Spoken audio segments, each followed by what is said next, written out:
Bismillahirrahmanirrahim. Alhamdulillahi Rabbil Alameen. I'd like to start with,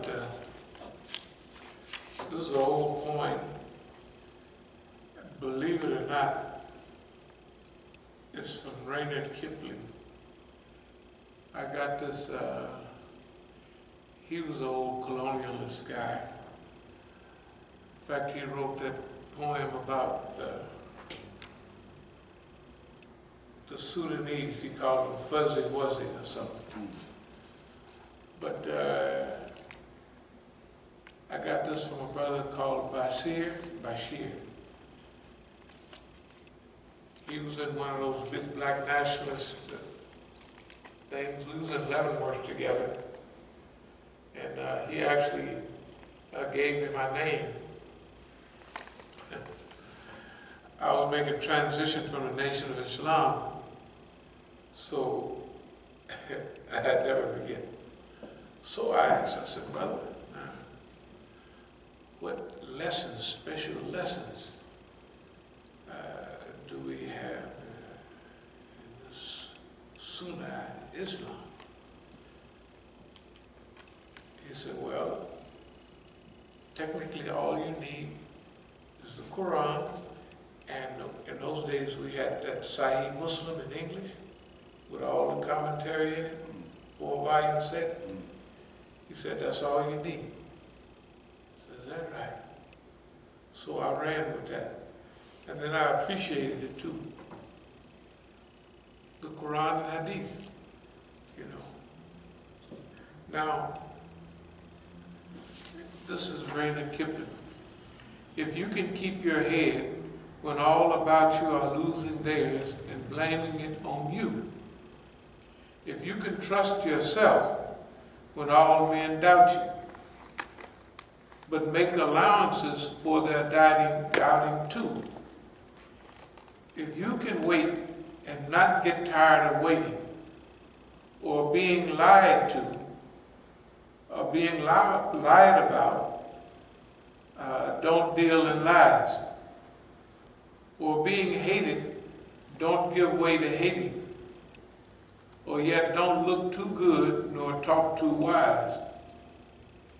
If you can dream and not make dreams your master, if you can think and not make thoughts your aim, if you can meet with triumph and disaster and treat these two impostors just the same,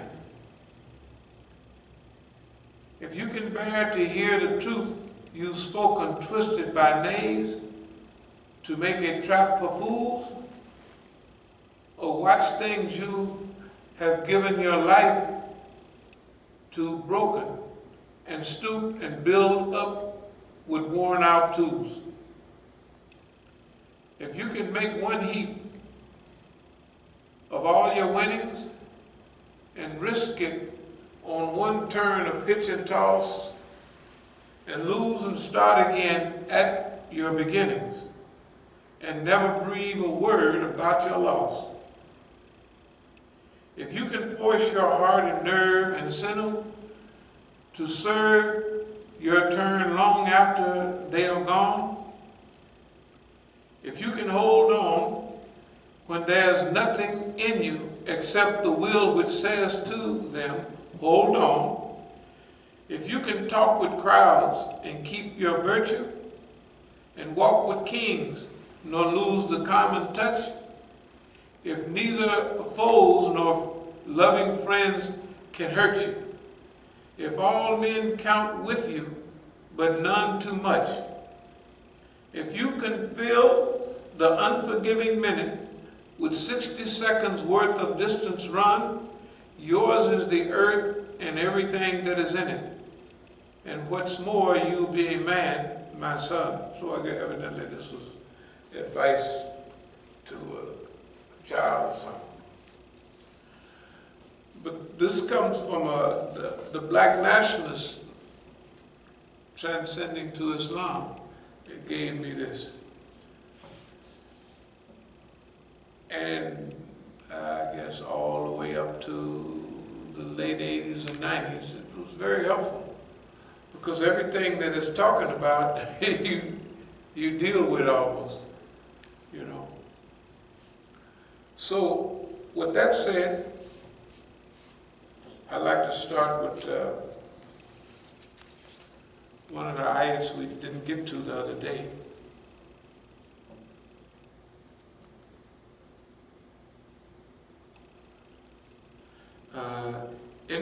Bismillah ar-Rahman ar-Rahim. Innama al-mu'minuna ikwatun fa-aslihu bayna akaikum. Okay, yeah, this is it. This faslihu baynahu. The believers are but a single brotherhood, so make peace and reconciliation between your two contending brothers, and fear Allah that you may receive mercy. So the believers are part of the same brotherhood, Ikhwan. And following the ayat before, preceding ayat, when it was talking about فَأَصْلِحُوا بَيْنَهُ. If this diversion takes place in the Ummah, make peace between your brothers. Because we're one brotherhood. And then Allah says, and fear Allah that you may receive mercy. So Allah subhanahu wa ta'ala has outlined what our duty is.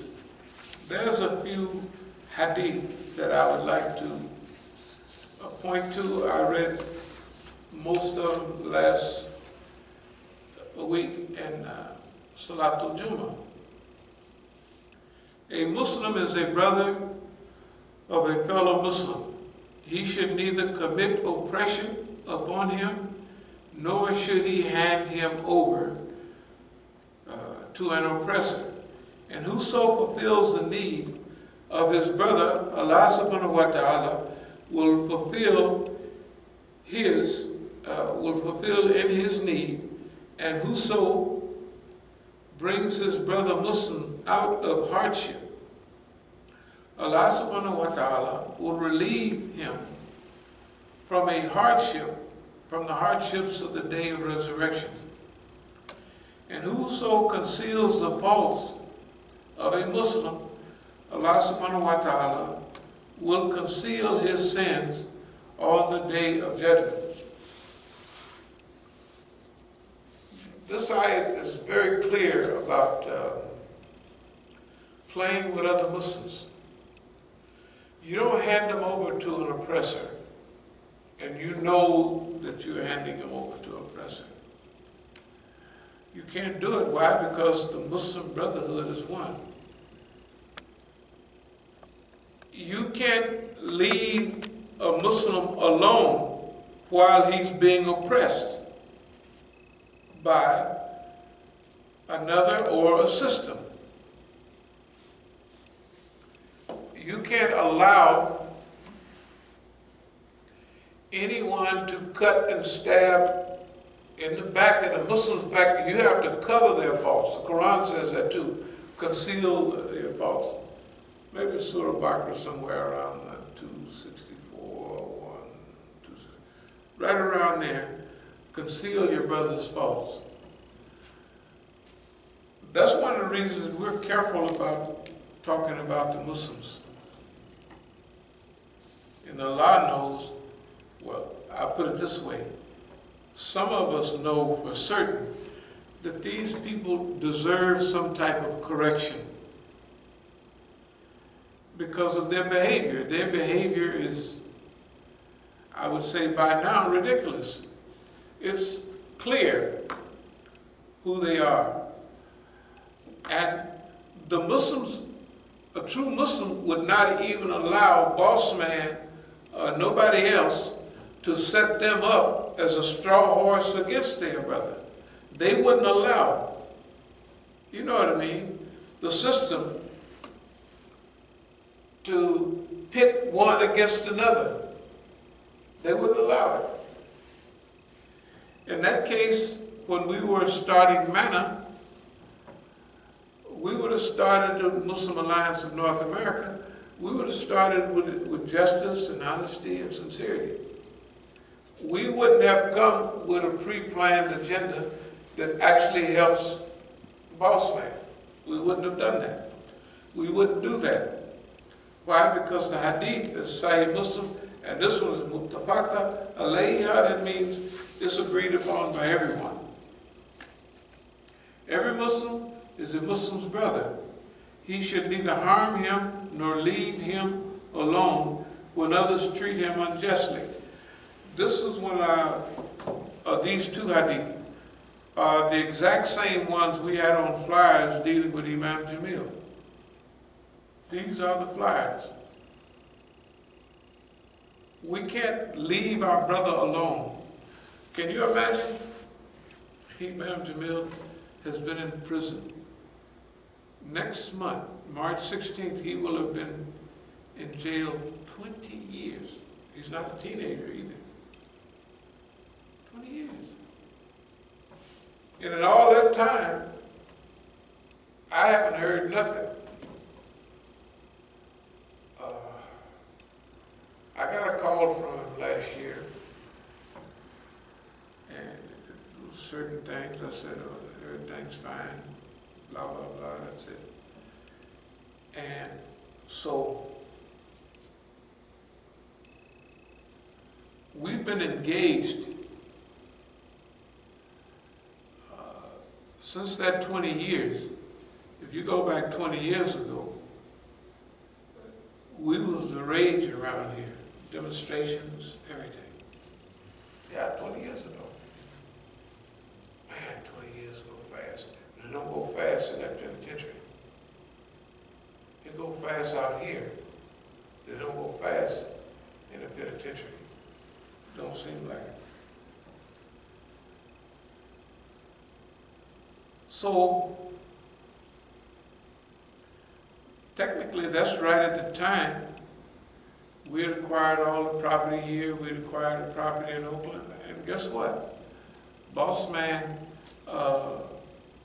clamped down, everybody packed up and left. Now here we are, imagine, here we are with 8 pieces of property.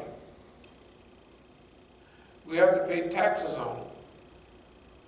But every time we get close to getting enough money, we said we're going to raise $1 million for Imam Jamil.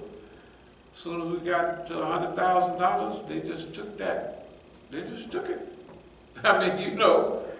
And see, for ISNA, all them people, those big fundraisers they have, it ain't nothing. 100,000, it ain't no money. It's not no money. But for us, it's a big commitment that we've made, and we work for that. We hustle for that. But we're not going to fall out and do no whole lot of kicking. Why? You look at what the Muslims are dealing with around the world, and you look at us right here.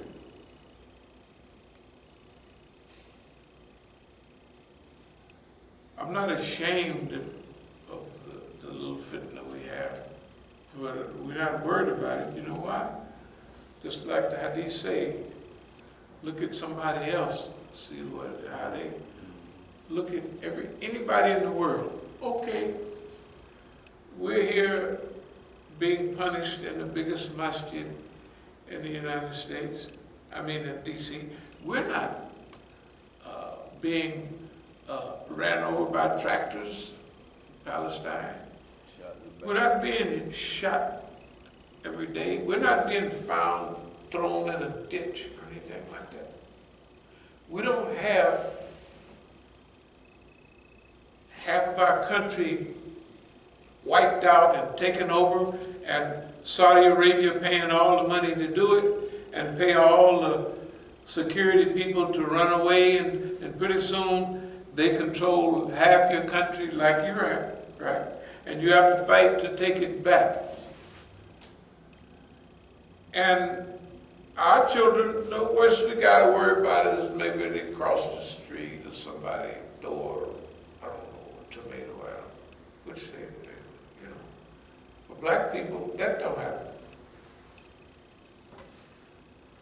So actually, what we deal with is technically, I don't say nothing, but almost nothing. It's just something you deal with.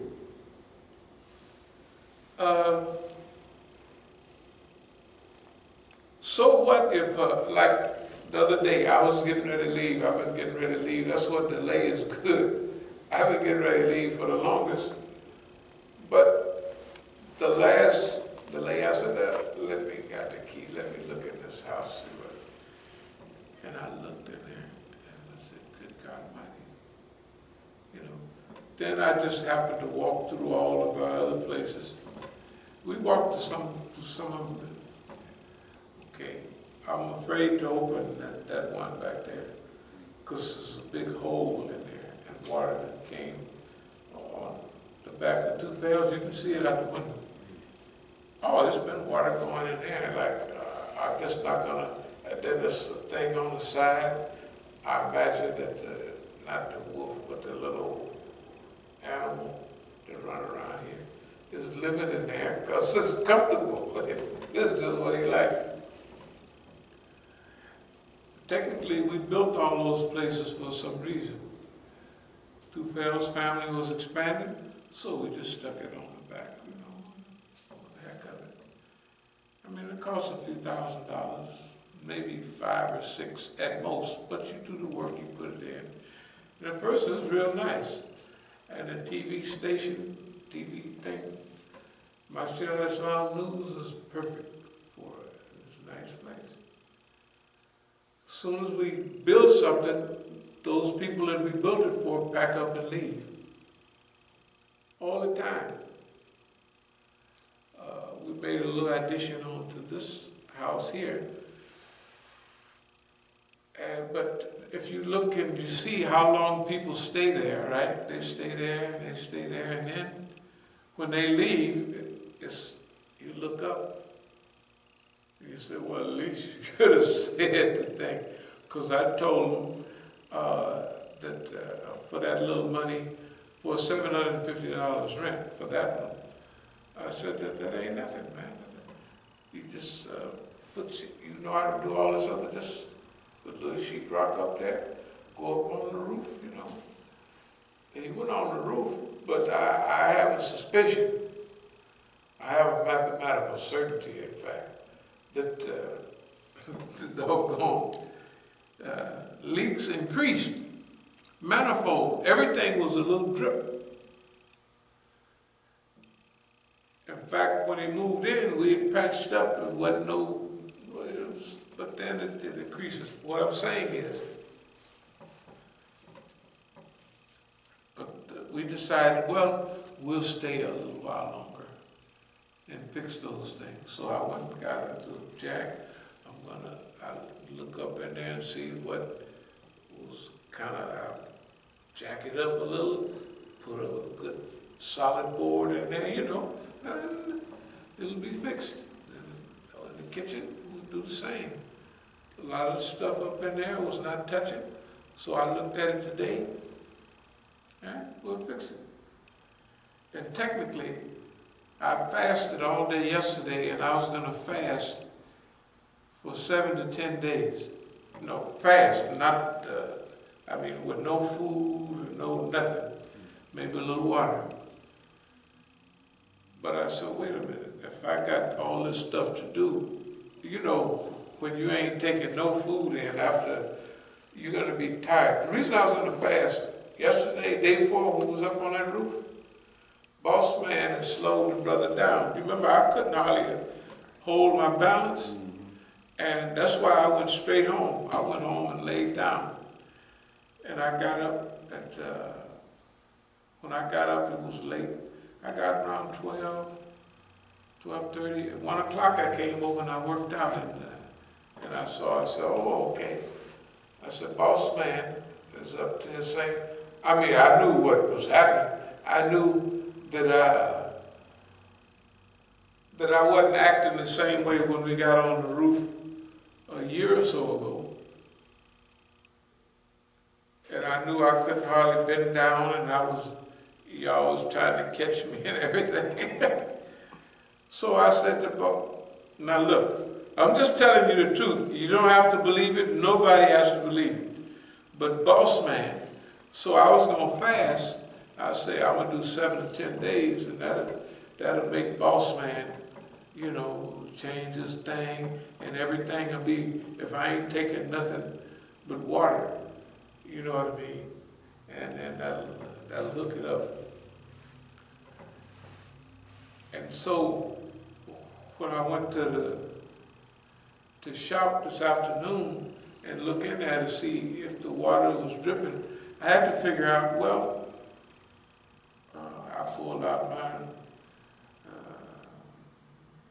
little Home Depot book on roofing and all of that, you know, where they got them books now, 1, 2, 3, and they help you. And so that's what we've been thinking about today. Well, we're going to put a new roof on over there, or we're going to do one more patch. You know, that's what we're thinking about now. So, because I looked and I saw the water was still coming in a little bit. It slowed down a little, but not enough.